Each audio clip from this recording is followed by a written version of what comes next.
diferentes. Tú no estás buscando. Tú no estás buscando maximizar un objetivo económico, sino que te interesa la equidad en el sistema, cubrir a todo el mundo con un servicio similar. Entonces, ahí es donde nació este proyecto. Este proyecto nació en una conferencia que juntaba académicos con industria, un poquito más tarde, y hablando yo y otros 4 profes con representantes de un operador de los más grandes en los Estados Unidos. Ellos nos contaban que han tratado mucho de innovar con servicios de transporte contra demanda, pero que en su experiencia los sistemas con frecuencia terminan cerrando. Entonces, que les gustaría tener modelos para tomar decisiones a priori de este sistema tiene futuro o no tiene futuro, vale la pena la inversión o no vale la pena.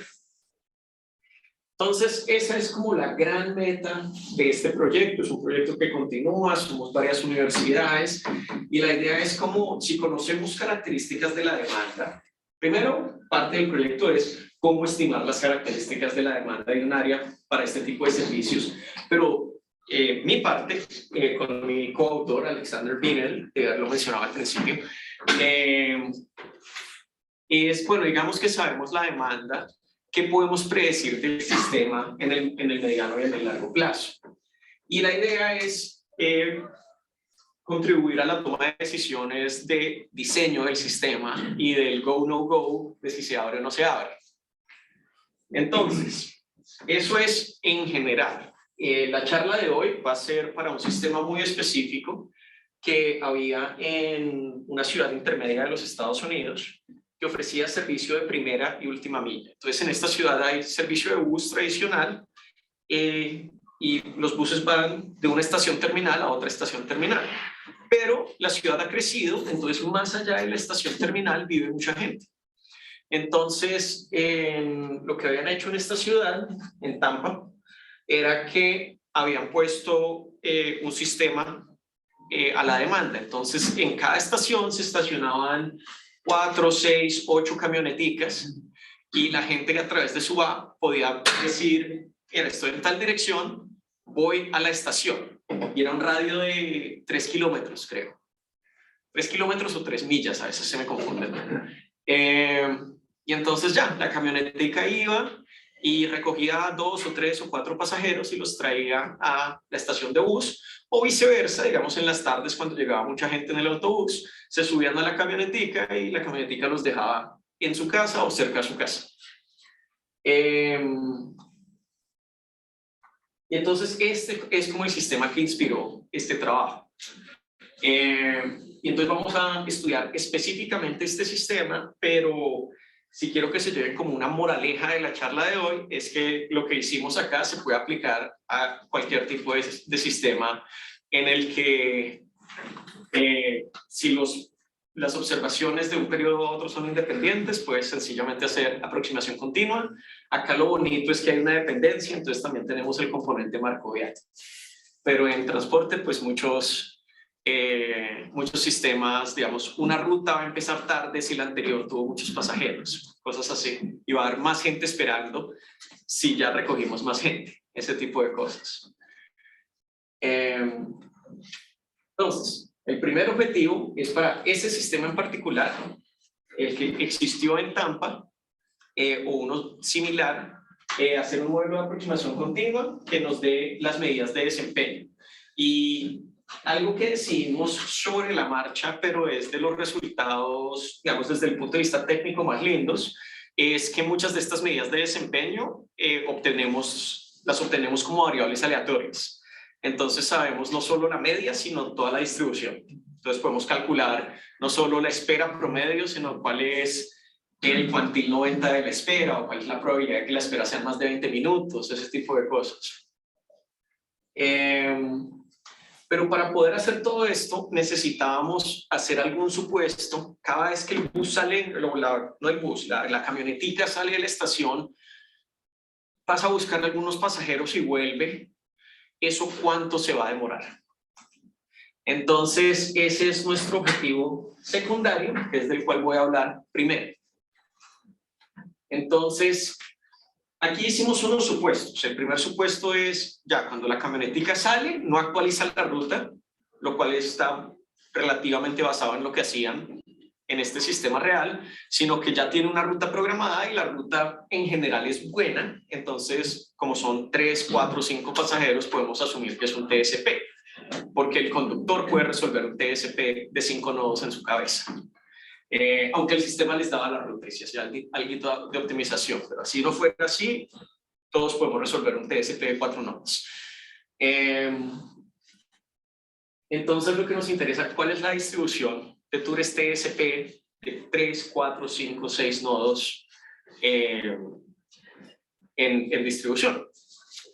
Entonces, ya dije prácticamente todo esto, porque se me olvidó con este slide. Entonces, asumimos que tenemos una región de 2 dimensiones, que tiene una forma razonable, que sea convexa, por ejemplo, y que hay una probabilidad, una distribución de probabilidad espacial para los nodos, también una distribución razonable, bien comportada. En realidad, casi todo lo que usamos fue la uniforme y la normal. Y entonces lo que queremos es caracterizar la distribución de TSP n, donde n es un parámetro que me dice el número de nodos. Ahora, desde 1959 existe una fórmula que es, si alguna vez han visto aproximación continua para ruteo, es la fórmula más famosa, se llama la BHH por sus creadores, y lo que dice es, si este es el tour para n clientes, variable aleatoria, y yo tomo el límite cuando n va a infinito, de eso sobre raíz de n, eso converge a una constante con probabilidad 1. Entonces, para n's muy grandes, la duración del tour converge a una constante. Gustavo. ¿Alguna condición sobre la distribución? Las condiciones son bien suaves y esto funciona en cualquier dimensión, que es lo más sorprendente. Esto no es en 2D, sino es en dimensión finita. Hay unos supuestos sobre la distribución, momentos finitos, creo. Ya, pero ni siquiera es como para una específica, es como bien... Es bien general, es un resultado bien profundo, digamos. Y pues esto ha captivado a nuestra área, tanto que la gente sigue tratando de descubrir cuánto es beta, porque ellos dijeron converge a beta, pero no dieron beta. Entonces, ha habido 2 como tipos de investigación ahí, unos que hacen cotas teóricas. La mejor que yo sepa salió en el 2015, y otro tipo de trabajo, hacen Monte Carlo, ahí fuerza bruta, para tratar de estimar beta y un intervalo de confianza. Y esto, como ven, también ha sido 50, 70, 90, ha sido recurrente en la literatura. Pero esto nos dice, esto es un resultado asintótico. ¿Qué pasa si n es finito? Que es lo que realmente nos interesa, porque n siempre es finito. Entonces, Beardwood, Halton y Hammersley tenían la conjetura de que iba a ser normal, porque el teorema central del límite, pero no lo pudieron demostrar. Luego se demostró que la varianza está acotada, entonces eso apoya la idea de que puede que esto sea normal. Ha habido otras cotas a lo largo de los años, pero el trabajo empírico ha demostrado que esto se porta muy como una normal para n grande. ¿Qué es grande? Más de 100. En un área, depende pues del área y de la distribución, pero para un área isotrópica, para una distribución más o menos plana, para n's medianos, digamos el 30 que uno siempre utiliza para el teorema central del límite, las cosas ya se empiezan a comportar bien. Pero igual 30 no es la cantidad de personas que se suben en la bucetilla. Entonces, buscamos en la literatura, libros viejitos, papers viejitos, y nadie decía qué pasa cuando n es chico. Entonces dijimos, bueno, vamos a tener que dedicarle un tiempo a esto, a ver qué pasa con n chico. Y nuestra hipótesis es que incluso para n relativamente chico si la región es isotrópica, convexa, la distribución también y todo es bonito, esto se va a comportar bien. Asumimos que para n muy chicos, 2, 3, 4, 5, se va a comportar muy mal, y que el n crítico, digamos, donde puedo empezar a asumir normalidad, va a depender de la forma de la región y de la distribución de los clientes. Entonces, bueno, acá un pequeño aparte es, bueno, entonces lo que decidimos hacer es hacer una cantidad de simulaciones Monte Carlo y luego ver si son normales. Me imagino que acá todos hacen ANOVAs, regresiones, y se acuerdan que uno de los supuestos básicos es que los residuales son normales, ¿cierto? Y me imagino que siempre prueban la normalidad de los residuales cada vez que hacen una regresión, ¿no? ¿Qué pasa? Probar si algo es normal o no es muy difícil. Hay algunos tests buenos como Shapiro-Wilk, pero estos tests de goodness of fit tienen la desventaja que si tienes muestras muy grandes, nada los pasa. Entonces, si empezamos a tener, en la literatura hablan de 300, 500 o 1000. Si tienes una muestra que tiene más de 1000, así te sientes en R, generas 1000 normales, luego la haces Shapiro-Wilk, no pasa. Entonces, esto fue un problema porque con muestras muy pequeñas no alcanzábamos a ver realmente nada. Entonces, nos revertimos a los métodos gráficos. Los métodos gráficos son un poquito subjetivos, son cualitativos, pero nuestra meta no es demostrar que esto es normal o que no es normal. Lo que queremos saber es si uso una normal, ¿estoy muy fuera de base o es un supuesto razonable para algo que a la larga es una aproximación? Entonces decidimos utilizar métodos gráficos.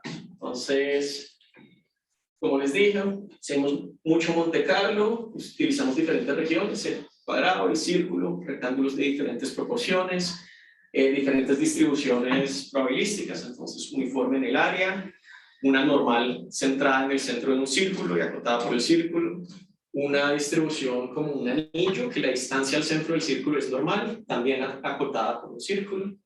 Y para cada una hicimos 10.000 muestras. ¿Por qué 10.000? Eso es un buen número. Y pues Concord, si ustedes han hecho TSP, saben que eso es rapidísimo y para resolverlo, el más grande era de 300 fracciones de segundo. Entonces, ¿cuál fue el resultado? Lo primero que hicimos fue gráficamente comparar la PDF y la CDF empírica versus la teórica. Entonces acá vemos las PDFs, vemos que para n igual a 3, no mucho, y acá estoy casi que debajo de la línea teórica en la CDF, pero para n igual a 10, ya estoy bien parecido que n igual a 300. Pero decidimos que este método en realidad no nos estaba mostrando suficientes diferencias. Entonces nos fuimos a QQ. QQ ya es un poco más sólido, entonces acá hay una normal real, digamos, teórica generada y luego ajustada contra la normal teórica. Vemos que no es perfecta, pero es cerca. Para n igual a 3, acá tenemos un problema grave y acá tenemos un problema grave. Para n igual a 5 todavía tenemos problemitas, pero no están tan graves. Y para n igual a 10, 30, 300, ya todas se parecen. Entonces, esto nos dejó como contentos, porque pudimos ver que tal vez este supuesto de normalidad nos iba a servir para lo que queríamos. Nuevamente, yo quiero dejar en claro que yo no digo que un tour TSP de 3 ciudades se comporta como una normal. Digo que se parece. Todas estas a propósito son en el cuadrado. Otro método que descubrimos que no conocíamos eran estas gráficas que se llaman de Cullen-Frey. Es una gráfica de skewness contra kurtosis. Entonces, digamos, la normal está acá, 0 skew, kurtosis 3. Y entonces cada uno de estos puntos o estas regiones representa diferentes distribuciones. Y vemos que nuestro punto azul está bastante cerca de la normalidad. Esto es como el equivalente cualitativo gráfico del método de momentos. Porque sabemos que sabemos que la media y la varianza se aproximan perfectamente, pero estas que tienen valores fijos van a estar cerca o no tan cerca, y pues quedamos contentos. Entonces, voy a saltar un slide y ahorita me voy. ¿Cuál fue nuestra conclusión? Nuestra conclusión es que para n igual a 2, eso no es normal para nada. Depende 100% de la geometría y de la distribución. Porque son solo 2 puntos, entonces es la distancia entre 2 puntos, ahí no hay ninguna normalidad, a menos que uno intervenga la distribución. Para n igual a 3, no quedamos muy contentos, pero al final de cuentas en lo que voy a mostrar después lo usamos porque no teníamos una mejor aproximación.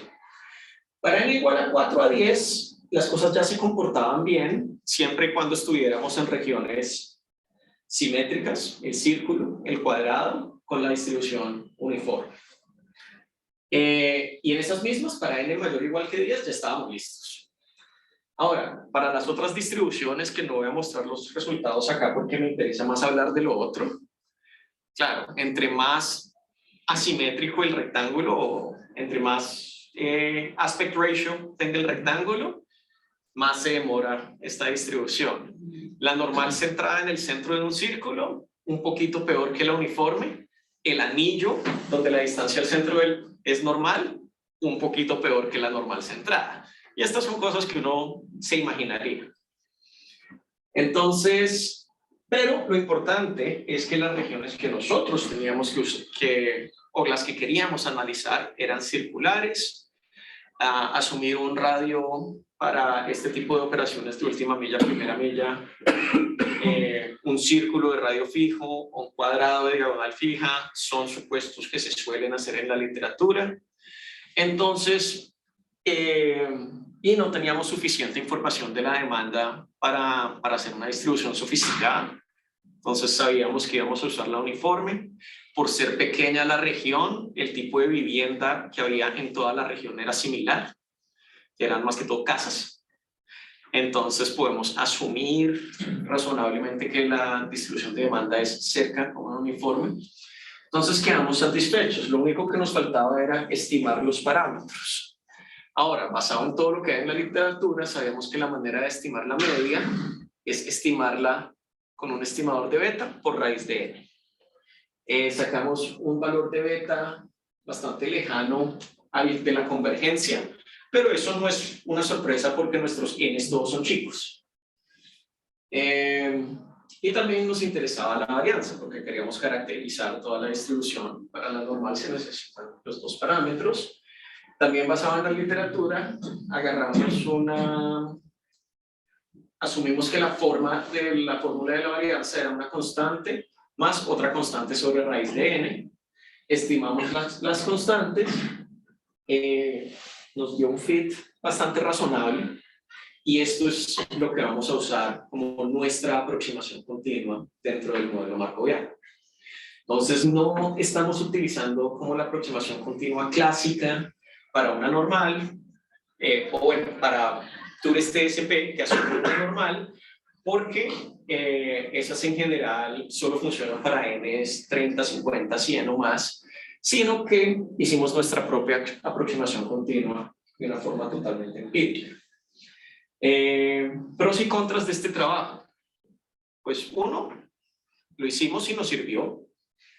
Pero 2, si mañana quiero hacer este mismo análisis para otra ciudad y la geometría del área de servicio es diferente o la distribución es mitad edificios, mitad casitas, toca volverlo a hacer todo para poder sacar. Entonces fue como una prueba de concepto de la metodología que funcionó bastante bien, pero desafortunadamente no es, hay que hacer todo el trabajo cada vez.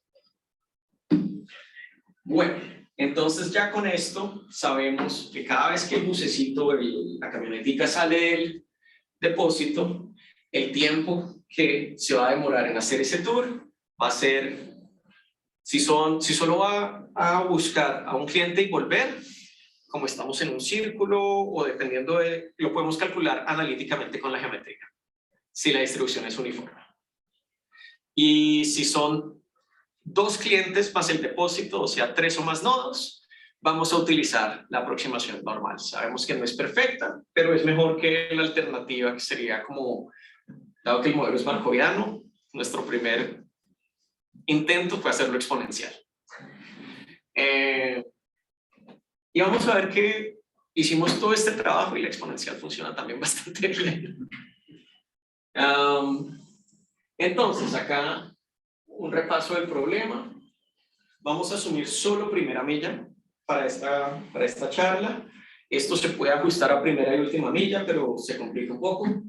El vehículo tiene una capacidad fija acá. Hay una región, hicimos una de una dimensión y una de 2 dimensiones porque también había como buses a la demanda, que hay una ruta de bus que no sale si nadie lo pide, pero si alguien lo pide, hacen lo que normalmente sería ir para allá, volver para acá, o ir y volver sobre una sola carretera. Asumimos que los clientes están distribuidos de alguna manera, no necesariamente uniforme, aunque casi todo lo que vamos a ver es para la uniforme. Velocidad unitaria, porque pues eso en realidad no... normalizamos todo para que la velocidad fuera 1. Y ya, asumimos que los servicios son instantáneos. Ese no es un muy buen supuesto, pero es el que escogemos.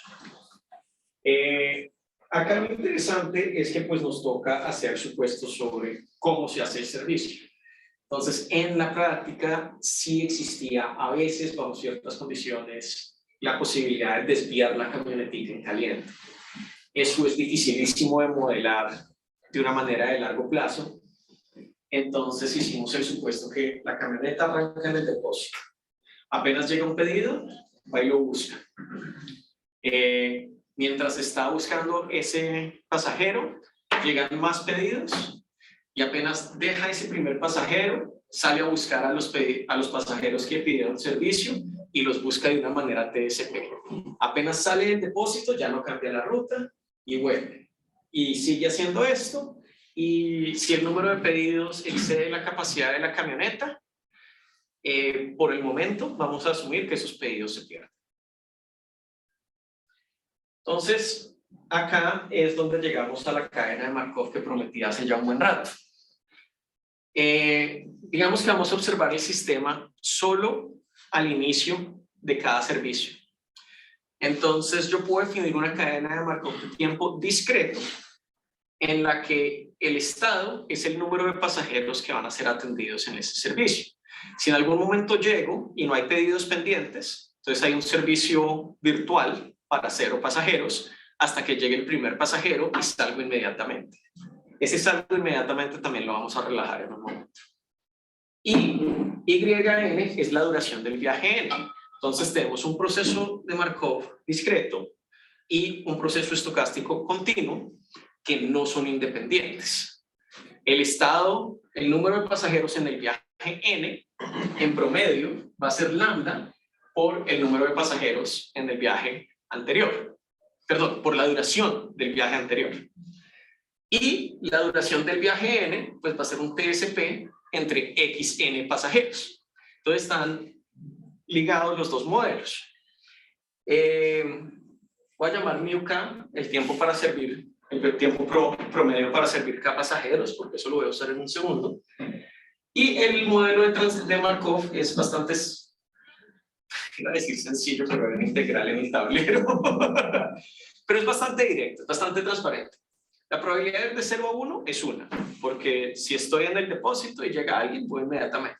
La probabilidad de ir de 0 a cualquier otra cosa es 0, porque no llegan 2 pedidos al mismo tiempo. Y la probabilidad de que el siguiente viaje tenga K clientes, dado que este tiene I, va a ser básicamente Poisson con parámetro lambda por la duración de este viaje. Entonces esta integral sencillamente estoy condicionando a la duración de este viaje y esta F es la duración de este viaje, que en un caso especial va a ser normal, pero en otros casos va a ser otra cosa. Nótese un detallito técnico que si K chica es igual a K grande, entonces es la probabilidad de que lleguen K o más. Pero pues es la misma forma. Llamamos a la distribución estacionaria Pi sub K, como suelen hacer los libros de cadenas de Markov. Y llegamos a unos resultados analíticos con condiciones bastante mínimas sobre las distribuciones, y es que esto siempre llega a estado estable, y pues las cosas que son más o menos obvias, si la demanda se da infinito, el estado siempre va a ser K. Si la demanda se va a cero, el estado, este es un límite interesante, porque hay un salto en el límite. El estado, la probabilidad de estar en el estado vacío no se va a cero, sino que se va a un medio, porque como estamos observando solo cada vez que inicia un viaje, para un lambda muy chico, de vez en cuando llega un pasajero, entonces paso al estado 1, lo atiendo, paso al estado 0, pasa un largo periodo de tiempo, luego llega otro, lo atiendo, pero entonces, en tiempo discreto, la mitad de mis transiciones son de 0 a 1 y la mitad son de 1 a 0. También estamos bastante seguros que pi 0 y pi k son monótonas, pero la demostración se nos enredó. Y eso es todo lo que quiero decir acá. Esto para mí fue la contribución grande de este paper. Bajo este modelo, que sí es un solo bus, y sí hay algunos supuestos sobre la distribución, pero es solo básicamente que tenga momentos finitos, logramos sacar medidas de desempeño.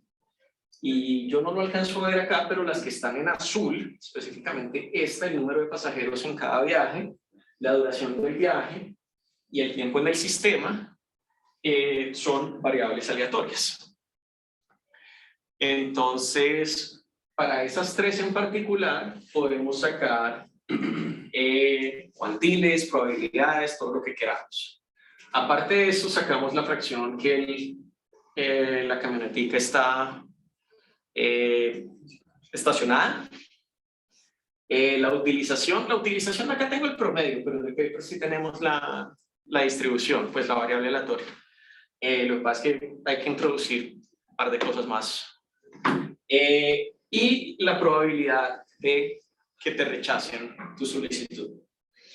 Entonces, fíjense que acá no he hecho ningún supuesto de que estoy en un círculo, en una línea, en una uniforme, nada. Este modelo es perfectamente general. Y entonces lo que hicimos fue aplicarlo a diferentes topologías y diferentes distribuciones. Entonces, nuestro primer intento, como todos ustedes seguramente han hecho alguna vez, es empecemos por una dimensión. Entonces, suponemos que tenemos una línea con el depósito en un lado y la distribución de clientes es uniforme en el espacio y llegan como un proceso de Poisson en el tiempo. Entonces, cada viaje va a ser a el máximo de n uniformes. Eso tiene una densidad bien conocida, entonces lo podemos resolver analíticamente. Y nos da algo que es un poco preocupante. Este es el tiempo promedio de espera. Ya se me fue sin. Entonces acá estamos comparando tres cosas. Estas líneas horizontales es si el sistema es un bus donde sencillamente el carro va, carro viene, carro va, carro viene, carro va, carro viene, y pues por eso el tiempo promedio no depende de la demanda.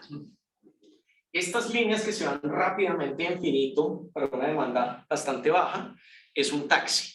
Si le despacho a cada cliente un carro, claramente con un solo carro rápidamente no puedo manejar esa demanda.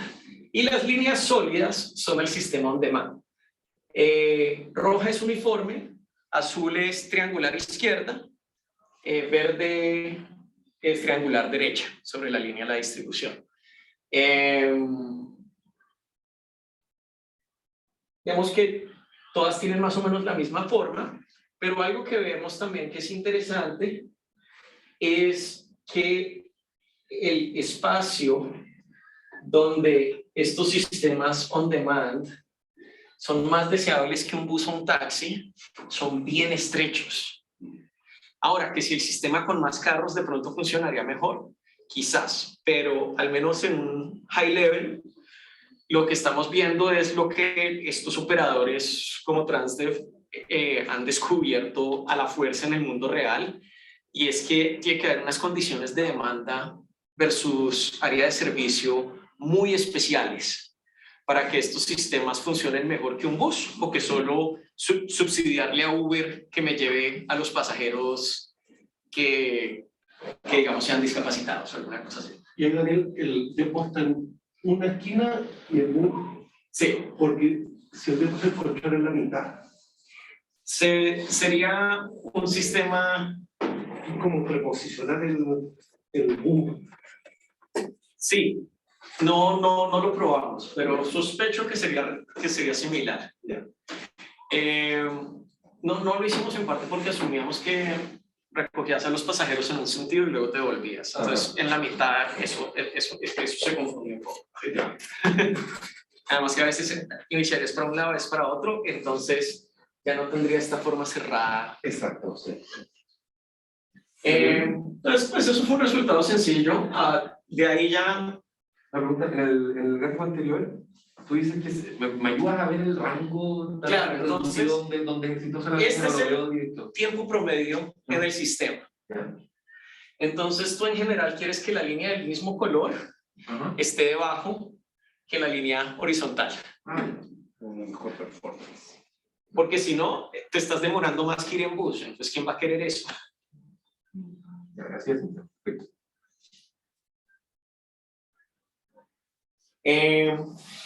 Pero pues no fue mucho lo que podemos decir con la línea, entonces nos pasamos a un sistema de 2 dimensiones que era parecido al sistema real que había inspirado todo este cuento. Entonces nos fuimos con un círculo de radio R, porque ese supuesto sí viene de la realidad, demanda uniforme, más o menos viene de la realidad. Y entonces, ¿cuáles fueron los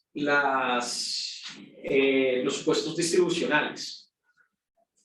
Si K es 1, si solo voy a recoger un cliente y el depo está en el medio, la distancia del centro a un punto aleatorio en un círculo es triangular. Entonces, ahí teníamos la distribución exacta. Para K mayor o igual que 4, sabemos que la normal es una buena aproximación. Para K2 y 3, nos fuimos con la normal porque era práctico y nos dio buenos resultados. Pero en general, nosotros hubiéramos podido tomar otra geometría, otra distribución y sencillamente haber repetido el ejercicio de la aproximación continua para estimar las distribuciones. A veces los reviewers hacen que los papers sean mejores. Cuando enviamos esto nos dijeron, bueno, pero ¿qué tal si en lugar de partir inmediatamente cuando llega la primera solicitud, esperas a tener al menos 2, al menos 3? Entonces le metimos otro parámetro al problema que se llama A. Otro comentario de los reviewers, ¿qué tal que la capacidad de gente esperando un servicio sea mayor que K? Entonces le metimos otro parámetro y lo llamamos M.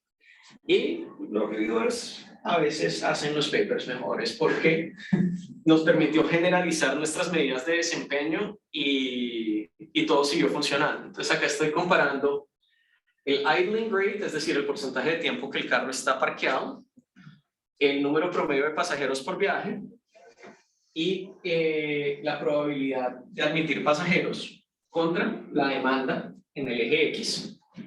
Para sistemas, la línea azul sólida es como el sistema original. Parto cuando tengo a una persona esperando y la capacidad del sistema es la capacidad del vehículo, que en este caso son 3, porque la verdad en este sistema real la mayoría de los vehículos eran carros. Entonces pues el conductor y luego ya solo cabían 3 más. Y vemos que en general las formas de estas medidas no son muy sensibles a estos parámetros de cuántos espero antes de partir, ni si tengo mucha espera. La única que depende mucho es el número de pasajeros por viaje, porque obviamente si espero a tener 3 y el vehículo tiene capacidad 3, pues todos los viajes son de 3 y por eso esta línea es horizontal. Pero aparte de esa, vemos que el sistema es bastante robusto, o las medidas de desempeño de largo plazo son robustas a estos parámetros. Lo que causa cambios dramáticos es la demanda y el supply.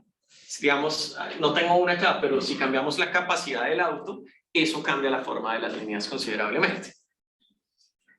Entonces, pues ya, esto fue el modelo, pero entonces surge la pregunta natural de, bueno, pero ningún sistema tiene un solo auto. Entonces acá hicimos dos cosas, no voy a entrar a los detalles, al final está la referencia si a alguien le interesa. Dos alternativas. Uno, particionar la región y asignar autos a cada partición. Poco realista porque en la vida real no se particiona, pero me permite tener mis supuestos distribucionales. Obviamente ya no sobre un círculo, sino sobre una tajada de pie, una tajada de pizza. Y ya, ese fue un modelo. El otro modelo, cadena de Markov de tiempo continuo. El Estado me dice cuántas personas hay en cada vehículo, o mejor dicho, cuántas personas partieron en cada vehículo si estamos haciendo última milla. Y cuántos están esperando en el día. Acá pierdo los supuestos distribucionales porque acá ya todo es exponencial. Esta es una cadena de Markov común y corriente, no está utilizando aproximación continua. La conclusión, para bien o para mal, es que acá lo que quieren comparar, acá sólida, líneas punteada, es 5 vehículos, 3 vehículos, 1 vehículo. Y verde es cadena de Markov de tiempo continuo, azul es la partición. Entonces, si miramos sólida contra sólida, sólida contra sólida, sólida contra sólida, es bueno que los modelos sean robustos a los supuestos. Entonces, eso es una buena noticia, pero al mismo tiempo hicimos bastante trabajo para llegar a aproximar esas distribuciones y parece que no tienen tantísimo impacto en los resultados. Pero lo bonito es que sí pudimos pasar nuestro modelo a un sistema con más vehículos. Y entonces con eso hicimos un case study. El case study lo hicimos con ambos modelos, con el modelo de cadenas de Markov de tiempo continuo, y lo hicimos normalizando la demanda con un vehículo. Hicimos esa segunda porque en la segunda podemos sacar medidas de desempeño en distribución. Con la cadena de Markov de tiempo continuo solo podemos sacar las medidas de desempeño. Entonces lo que hicimos fue normalizar la demanda, dividirla por el número de vehículos que había disponibles en cada hora. Discretizamos bloques de una hora, cuántos vehículos había, cuánto fue la demanda de esa hora, sacamos la demanda total del día. Y entonces acá en el eje X está lo que llamamos normalized demand, que es la demanda normalizada para un día. Y en el eje Y está la probabilidad de estar estacionado y la duración de un viaje. Lo primero que observamos es que esta curva, por ejemplo, tiene un comportamiento que varía bastante con la demanda, pero en el modelo del mundo real, la demanda siempre estuvo concentrada en un rango muy pequeño. Lo mismo acá. Esta curva tiene un comportamiento interesante, pero lo que se observó siempre fue en un rango muy pequeño. Calculamos intervalos de confianza y vemos que el modelo, incluso en ese intervalo pequeño, la diferencia entre derecha e izquierda es como un zoom. Para ese intervalo pequeño, nuestro modelo predice bastante bien las medidas de desempeño. Y pues claramente la gran conclusión fue que este sistema nunca iba a ser rápido y altamente útil y tener una utilización alta. Podías escoger uno. Si ibas a tener los carros muy vacíos, que fue lo que pasó, o ibas a tener tiempos de espera de 20, 30, 40 minutos. Pero con esa demanda y esa geografía y estos supuestos operativos, ese sistema no podía funcionar de una manera realmente eficiente. Y efectivamente en 2019 lo cerraron. Lo cual a nosotros no nos sorprendió nada, pero el operador estaba muy frustrado. Las conclusiones. Hicimos un modelo que combina características markovianas con aproximación continua. Y el modelo, bueno, primero, ventajas técnicas, nos permite calcular KPIs de una manera bastante precisa, con información de distribución, es flexible, es robusto, pero lo más interesante es que el modelo se puede utilizar antes de lanzar un sistema de este tipo y tener alguna idea de si va a funcionar o no va a funcionar y decidir cuántos autos tienen, porque en parte de la razón por la que hicimos esto con la demanda normalizada es porque el número de vehículos en el sistema varió radicalmente en los 2 años que estuvo en operación. Entonces usar el modelo de tiempo continuo era complicado porque el número de carros era diferente cada día. Claramente no sabían cómo tomar esa decisión. Nuestra esperanza es que este modelo o modelos similares que desarrollen otras personas puedan servir para ese propósito. ¿Qué viene ahora? Primera milla, última milla simultáneamente, como dije, el modelo se enreda, entonces no lo hemos terminado, punto a punto, que es algo que también se está usando en muchas ciudades, muchas veces sencillamente subsidian a Uber o Lyft.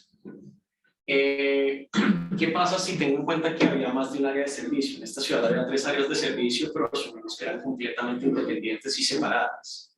Pero en la práctica, de vez en cuando un conductor, si no tenía mucha demanda, casi iba a otra área de servicio, o le hacía el favor a alguien y lo llevaba a otra área de servicio, que era que supuestamente estaba perdido. Y lo otro es usar estos modelos de Markov combinados con aproximación continua en otros sistemas, donde el estado, el tiempo de transiciones lo puedo aproximar con CA, pero hay una dinámica de dependencia. Entonces, una que estamos trabajando en este momento de ruta flexible, este es el bus que se desvía para recoger a una persona y luego vuelve a la ruta. En Job Shop Scheduling también se podría hacer algo, pero es bastante más complicado. Ese lo empezamos a mirar, pero lo pusimos de lado por el momento. Y ya, gracias a toda esta gente. Esto fue una conferencia donde nos juntaron a académicos con industria, funcionó bastante bien. Salieron varios proyectos, incluido este, que es no solo con Alex en Auburn, sino con otros 4 colaboradores en otra universidad. Becker era un estudiante nuestro que trabajó en esto, pero pues ahora pasó otras cosas. Y pues obviamente también quiero darles las gracias a Transdev, sin ellos esto no hubiera funcionado. Los invito a que miren los papers si quieren. Este es un paper del año pasado de Transportation Science. Esto fue unos proceedings de Winter Sim. Y eso es todo. Aquí está mi correo electrónico.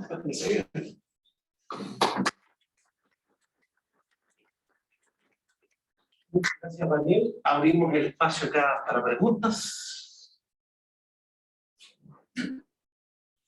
Ahí. ¿Tú concluyes que el sistema estudiado con las condiciones de demanda y de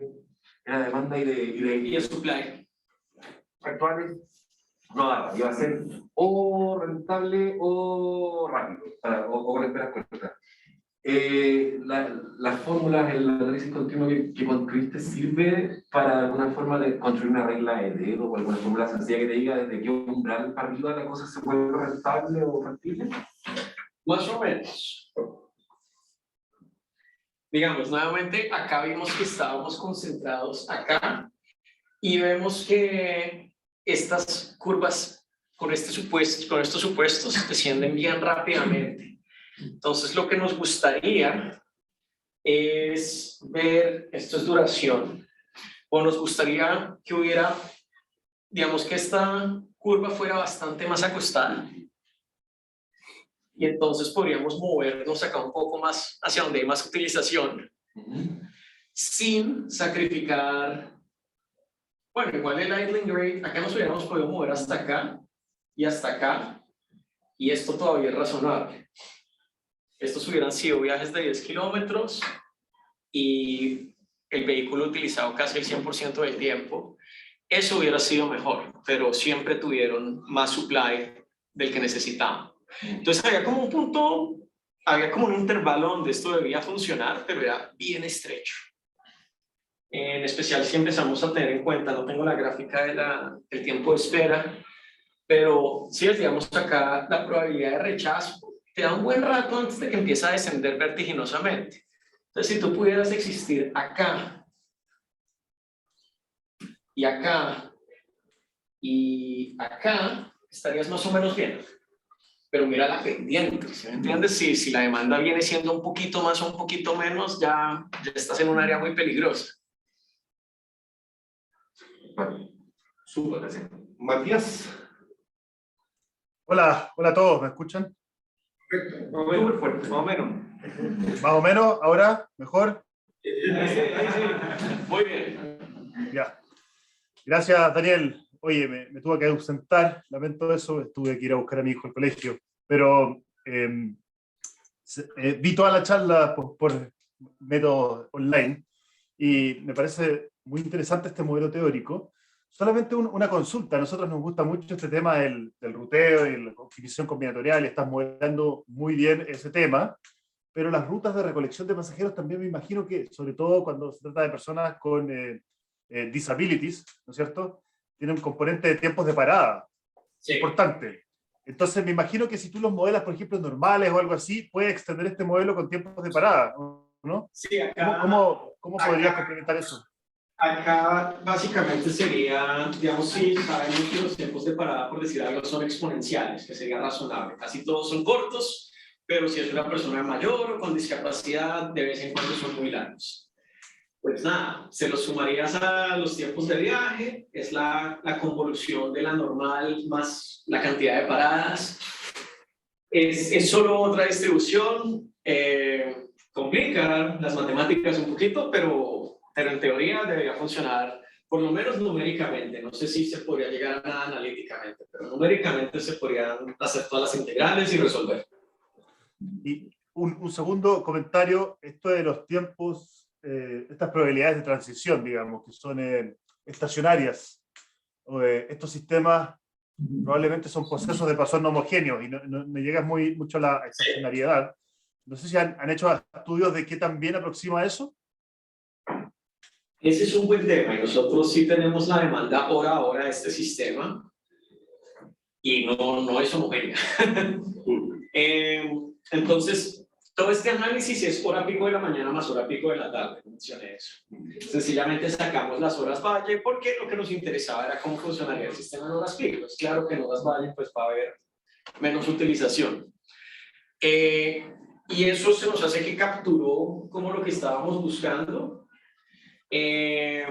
Convertir esto en un modelo no estacionario es trabajo, pero es lograble porque el patrón siempre es el mismo.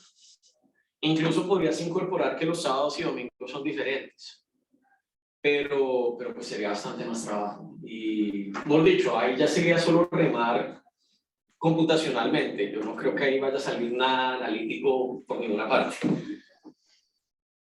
Excelente, muchas gracias. Y ahí te dejo en buenas manos para que lo lleven a almorzar a Daniel después. Gracias. Ahí, Daniel, una pregunta porque es interesante porque tú notaste distintos performances del sistema con las configuraciones. Sí. Si tú, eso te indica que de repente sería conveniente ajustar el sistema de acuerdo a las tasas de llegada de la demanda, etcétera. Es decir, ¿y cuánto ganas en eficiencia por eso? Yo pienso que acá el tema es, por dicho, nuestro enfoque fue en performance measure, pero yo sí pienso que estos modelos se pueden utilizar, tal vez no para optimizar, pero sí para soportar decisiones, digamos, de cuántos conductores debo programar en cada hora. El sistema real era complicado porque había conductores que eran empleados, otros que eran freelance. Los vehículos también eran complicados porque algunas empresas donaron unos vehículos a este sistema, unos vehículos eléctricos, pero entonces no todo el mundo podía conducir esos porque no se los confiaban a los freelancers. O sea, había una serie de complicaciones prácticas, pero si obviamos ese sistema que, como mencioné, era complicado para empezar, yo pienso que esto nos puede ayudar a decidir cosas como cuántos vehículos debería tener en horas pico y cuántos en horas valle, y quizás el mínimo de esos son empleados y luego la diferencia son contractors o algo así. Y ahí en una dimensión, porque en una dimensión tú demostraste que de repente el sistema funciona mejor cuando el bus sigue un tránsito de ida y vuelta, es decir, está en constante movimiento y de repente es mejor que on demand. Claro, y digamos, yo personalmente lo que aprendí haciendo este proyecto es que hay alguna demanda crítica a partir de la cual un bus vale la pena. Y luego por debajo de eso, on demand funciona relativamente bien, pero luego hay otra demanda crítica por debajo de la cual ya ni siquiera hay suficiente demanda como para justificar on demand. Y ese rango entre esos dos valores críticos puede ser estrecho o puede ser más grande y va a depender de la demanda, de la distribución espacial, temporal, topográfica de la demanda.